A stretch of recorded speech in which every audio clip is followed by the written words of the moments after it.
Hello everyone, स्वागत है आपके हमारे यूट्यूब चैनल में। आज हम डिस्कस करेंगे यहाँ पे कंपोजिट फंक्शन। तो चलिए कंपोजिट फंक्शन को समझते हैं।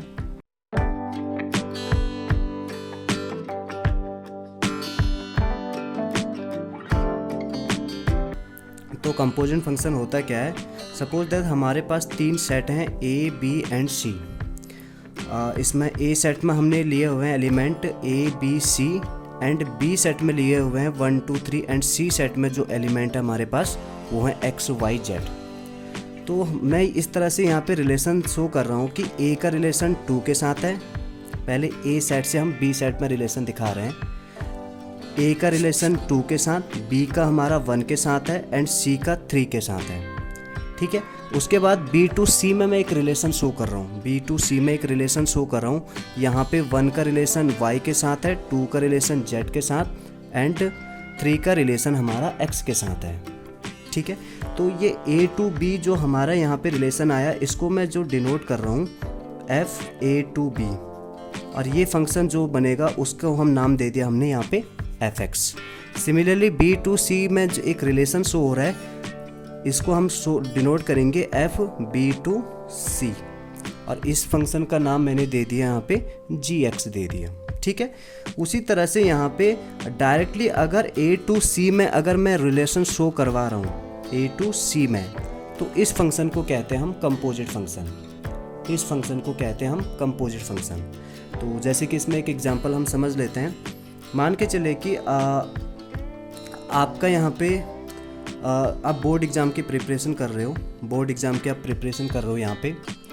तो आपने यहाँ पे अपने एग्ज़ाम पेपर दिया, उसके बाद वो कॉपी गई बोर्ड के पास, वो कॉपी गई हमारे बोर्ड के पास, और बोर्ड के बाद वो कॉपी कोई टीचर चेक करेगा, वो कॉपी कोई टीचर चेक करेगा यहाँ पे।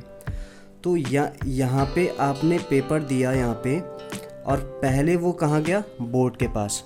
उसके बाद यहाँ पे बोर्ड टीचर को हायर करते हैं। इस तरह से कोई भी टीचर चेक कर सकता है उन कॉपियों को।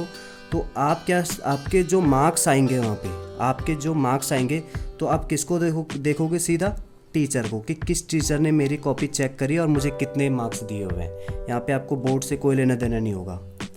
तो यहाँ पे हमारा स्टूडेंट का रिलेशन किसके साथ हो रहा है? टीचर के साथ हो रहा है कि इस टीचर ने मुझे इतने मार्क्स दिए। तो ये वाला जो रिलेशन है, इस रिलेशन को हम कंपोजिट फंक्शन कहते हैं।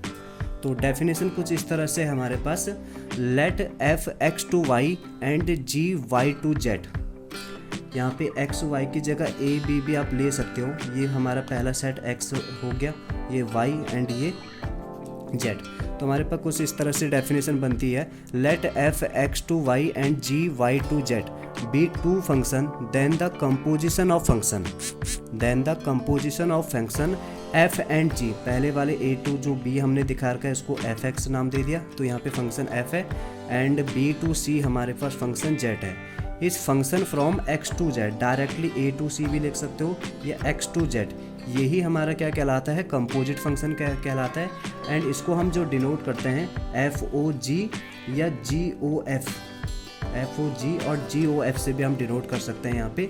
तो एफ ओ जी हम कुछ इस तरह से, एफ ओ जी किसी फंक्शन एक्स की बात कर रहे हैं तो वो किसके बराबर होता है?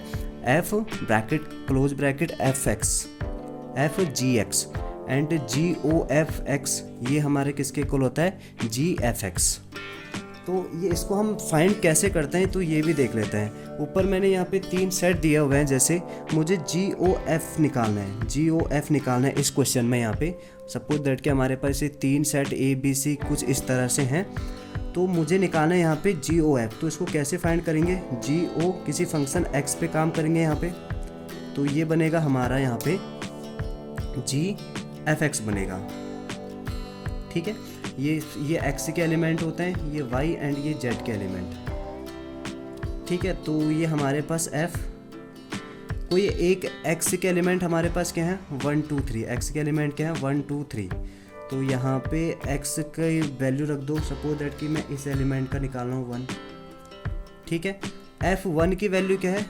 1 की जगह ए रख लीजिए यहाँ पे। एफ ए की वैल्यू क्या है यहाँ पे? 2, क्योंकि ए का रिलेशन 2 के साथ है। तो एफ ए की वैल्यू क्या होगी यहाँ पे?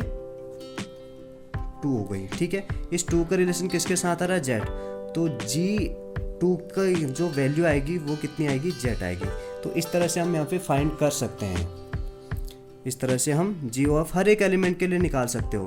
तो अगर यहाँ पे हम GOF इस एलिमेंट के लिए निकाल रहे हैं तो उसका रिलेशन किसके साथ आ रहा है, जेड के साथ डायरेक्टली, क्योंकि A2 हम C देख रहे हैं रिलेशन। तो इस टाइप के फंक्शन को हम कंपोजिट फंक्शन कहते हैं।